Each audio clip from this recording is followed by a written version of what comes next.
जननीं शारदां देवीं रामकृष्णं जगद्गुरुं पादपद्मे त्वयोश्रित्वा प्रणमामि মুহুর্মুহু। পূজনীয় স্বামী লোকেশ্বরানন্দজি মহারাজের সম্পাদনায় রচিত শতরূপে সারদা গ্রন্থ থেকে পাঠ, পৃষ্ঠা সংখ্যা 269। মাতৃ সমীপে। সন্তানদের সুখ স্বাচ্ছন্দ্যের দিকে ছিল মায়ের তীক্ষ্ণ দৃষ্টি। ছেলেদের শুকনো মুখ, দীন বেশ, ক্ষীণ শরীর মা দেখতে পারতেন না। তাই উদ্বোধনে ছিল সকলের জন্য প্রতিদিন মাছের ব্যবস্থা। কারণ বাঙালি ছেলেদের মাছ না হলে পেট ভরে না। আহারের পরে সকলেই পান খাবে, তাই মা নিজেই পান সেজে রাখতেন। আবার যারা পান বেশি ভালোবাসত তারা বেশি পেত।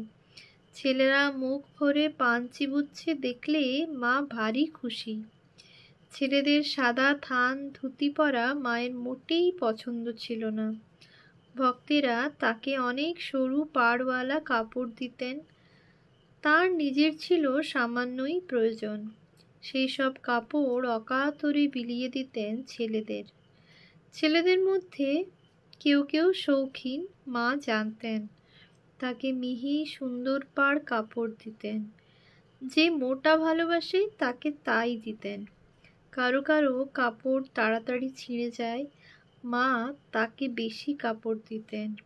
খাওয়া জল খাওয়া সব ব্যাপারেই যে যেমন চাইতো, যার পেটে যেরূপ সহ্য হতো মা তাকে ঠিক সেই রকমই দিতেন। উদ্বোধনের সন্ন্যাসী ব্রহ্মচারীগণ বিভিন্ন প্রকৃতির, কিন্তু সকলেই মায়ের সন্তান, মায়ের স্নেহের সমান অধিকারী। তাদের সকলেরই খাওয়া পরা সুখ সুবিধার জন্য মা বিশেষভাবে ভাবতেন। এই প্রসঙ্গে একটি ঘটনার কথা মনে পড়ছে। উদ্বোধনের ডাক্তার মহারাজ স্বামী পূর্ণানন্দজি রাত্রে কোনো কোনো দিন ঠিক সময়ে খেতে আসতে পারতেন না এবং সেজন্য গঞ্জনাও ভোগ করতেন। একদিন খুব বেশি দেরি হওয়াতে গঞ্জনা খুব বেশি হলো দেখে মা তাকে আড়ালে ডেকে সস্নেহে এর কারণ জিজ্ঞাসা করলেন। স্বামী পূর্ণানন্দ মায়ের স্নেহের স্পর্শে কেঁদে ফেললেন এবং বললেন, রাজা মহারাজের স্বামী ব্রহ্মানন্দজির আদেশ নিত্য 10,000 জপ করবে, সংখ্যা ঠিক রেখে, এবং ভুল হলে প্রথম থেকে পুনরায় জপ করবে। সংখ্যা ভুল হলে জপের ফল রাক্ষসে খেয়ে ফেলে। মা রাক্ষসে খাওয়ার কথা শুনে হেসে উঠলেন এবং বললেন, বাবা, তোমরা ছেলে মানুষ, চঞ্চল মন, একাগ্র চিত্ত হয়ে জপ করার জন্যই রাখাল এরকম বলেছে।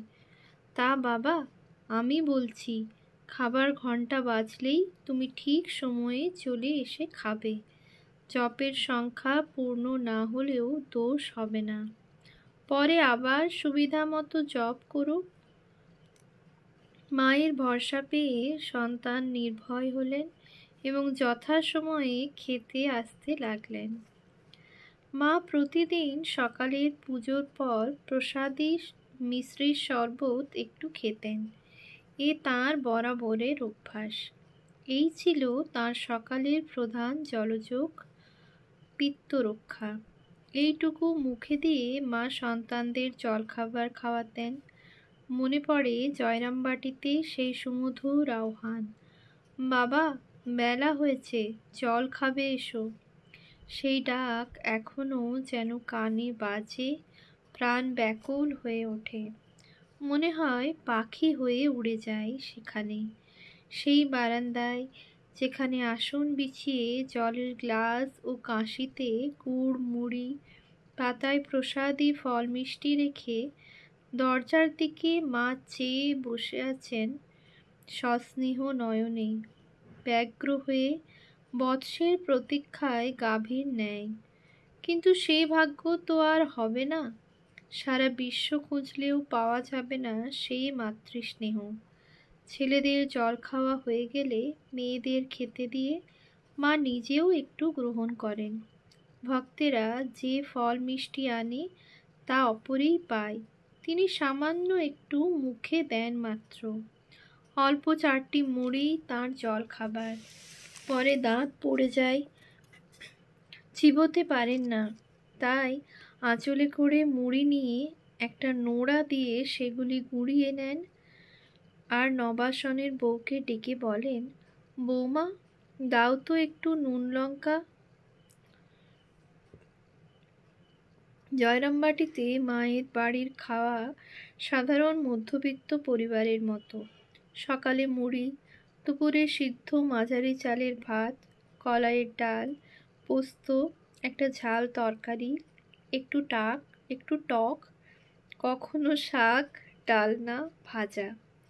অন্য কিছুও থাকে অনেক সময়। মাছ একটু প্রায়ই থাকে। যতদিন শরীর সুস্থ সবল ছিল মা নিজেই রান্না করে পরিবেশন করতেন, পরে আর পারতেন না। কিন্তু প্রথম থেকে শেষ পর্যন্ত খাওয়ার সামনে বসে থেকে দেখতেন। আসন পাতা জল সব যেন ঠিকমতো হয়, পরিষ্কার পরিচ্ছন্ন। গ্লাসে জল যেন কম বেশি না হয়, পাতা যেন ঠিক আসনের মাঝখানে থাকে। আসনগুলি ঘনও হবে না, দূরেও থাকবে না, সমান ফাঁক ফাঁক। পরিবেশন হচ্ছে, মায়ের সুমধুর আহ্বান ছেলেদের কানে গেল, বাবা বেলা হয়েছে, দেরি হয়ে গেল, তাড়াতাড়ি এসো, পাতে ভাত পড়েছে, খাবে এসো। ছেলেদের একটু দেরি হচ্ছে, হাতের কাজ শেষ না করে আসতে পারছে না। মা পাতা আগলে বসে আঁচল দিয়ে মাছি তাড়াচ্ছেন। ছেলেরা খাচ্ছে, মায়ের চোখে মুখে কি গভীর আনন্দের প্রকাশ। সুমধুর স্বরে ছেলেদের জিজ্ঞাসা করছেন, কেমন হয়েছে? কারো পাতে ভাত নেই, কারো বা ডাল কম, কার কিসে রুচি দেখে শুনে বলে কয়ে পেট ভরে খাওয়াচ্ছেন। কোনো নবাগত ভক্ত ছেলের প্রাণের আকাঙ্ক্ষা মায়ের প্রসাদ পাবে। মা তাকে বুঝিয়ে সুঝিয়ে প্রথমেই খাইয়ে দিলেন, বললেন, এখন বসে পেট ভরে খাও, আমার খেতে দেরি হবে, আমি প্রসাদ রাখবো তোমার জন্য, পরে ঠিক পাবে। দুপুরে মা একটু দুধ ভাতও খান, তরকারি একটু একটু সব মুখে দিয়ে বাটিতে দুধে 4টি ভাত মাখলেন, নিজে একটু মুখে দিলেন। তারপর প্রসাদ প্রার্থী ভক্তকে ডাকলেন। সে উপস্থিত হলে প্রসন্ন মুখে বললেন, বাবা এই ধরো গো, প্রসাদ চেয়েছিলে, বসে বসে তৃপ্তি করে খাও। সন্তানের প্রাণ জোড়ালো, মায়েরও পরম আনন্দ। আবার এরকমও হয়েছে যে কোনো ভক্তের মায়ের প্রসাদ পাওয়ার জন্য খুব আগ্রহে মা একটা সন্দেশ হাতে নিলেন, ঠাকুরকে দৃষ্টি ভোগ দিয়ে তারপর নিজের জিহ্বাগ্রে স্পর্শ করিয়ে পরম স্নেহের সাথে সহর্ষে দিলেন সন্তানকে, বাবা খাও প্রসাদ। রাতে মায়ের বাড়িতে জয়রামবাটিতে খাওয়া রুটি তরকারি, গুড়, একটু দুধ। রুটি খুব চমৎকার হয়, মা নিজে হাতে আটা মাখেন, অনেকক্ষণ সময় নিয়ে টিপে টিপে অতি মোলায়েম করে। সন্ধ্যার পর ঠাকুরকে ভোগ দিয়ে সেই খাবার ভালোভাবে ঢাকা দিয়ে কাছে নিয়ে বসে থাকেন, যাতে ঠান্ডা না হয়ে যায়।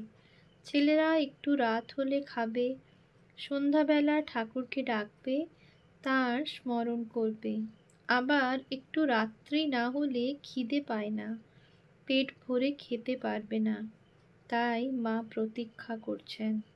মিটমিট করে প্রদীপ জ্বলে, ঠাকুরকে ধূপ দিয়ে প্রণাম করে আলো কমিয়ে দিয়ে মা পা মেলে বসে থাকেন। কোথায় কোন রাজ্যে তার মন বিচরণ করে কে জানে। সব নিস্তব্ধ। মায়ের প্রতিদিনের ঠাকুর পূজার জন্য আমি ফুল বেলপাতাদি চয়ন করে আনতাম। একদিন তুলসী পাতা আনতে ভুল হওয়ায় মা অতিশয় দুঃখিত হন এবং বলেন, তুলসী আনোনি? তুলসী কত পবিত্র, যাতে দাও শুদ্ধ করে। আমি ব্যস্ত ও দুঃখিত হয়ে তৎক্ষণাৎ তুলসী পাতা এনে দিই এবং তখন থেকে সারা জীবন তুলসীর বিশেষ অনুরাগী হয়ে পড়ি। প্রতিদিনের পূজা শেষে মা মাটিতে মাথা স্পর্শ করে ঠাকুর প্রণাম করতেন। তারপর চরণামৃত পান করার সময় পূজার নির্মাল্য থেকে একটা প্রসাদী তুলসী ও এক টুকরো বেলপাতা মুখে দিতেন। এক ভক্ত দম্পতি জয়রামবাটিতে এসেছেন মায়ের কাছে। পথশ্রমে ক্লান্ত দেহ, সঙ্গে 4টি শিশু সন্তান। একজনের আবার ম্যালেরিয়া জ্বর। এসে দেখলেন অতি ছোট একটি খড়ের বাড়ি, তাও আবার লোকে ভর্তি। কোথায় থাকবেন, কোথায় বসবেন কে জানে। মাই বা কোথায়? মা সংবাদ পেলেন, ডেকে আনালেন ভেতরে। নিজে অগ্রসর হয়ে পরম স্নেহে সন্তানসহ কন্যাকে নিজের ঘরের বারান্দায় আনলেন। মায়ের মুখে আদরের মা এসো ডাক শুনে কন্যার বিপন্ন ও বিষণ্ণ ভাব কেটে গেল। হৃদয় ভরে উঠল, মুখের ভাব হলো প্রফুল্ল। মায়ের স্নেহের ইন্দ্রজালে মুহূর্তে সমস্ত দৃশ্য পরিবর্তিত হয়ে গেল। শিশুদের শোয়াবার, নিজেদের বসবার, বিশ্রাম করবার ব্যবস্থা হলো তৎক্ষণাৎ। মা নিজের ঘরের দরজার একপাশে মাদুর বিছিয়ে দিলেন। শুধু তাই নয়, শিশুর দুধ এমনকি ওষুধ পর্যন্ত চলে এলো। মায়ের ঘরে মেয়ের কি কোনো অভাব থাকে বা সংকোচ? কিছুক্ষণের মধ্যেই দেখা গেল মায়ের বাড়ির অন্যান্য মেয়েদের সঙ্গে বোনের মতো তিনি কলসি কাঁখে বাড়ুজ্যে পুকুরে চলেছেন স্নান করে জল আনতে। ভক্ত দম্পতি ফিরে যাচ্ছেন। মা সদর দরজায় দুচোখ ভরা জল নিয়ে এক দৃষ্টে চেয়ে আছেন যতক্ষণ দেখা যায়।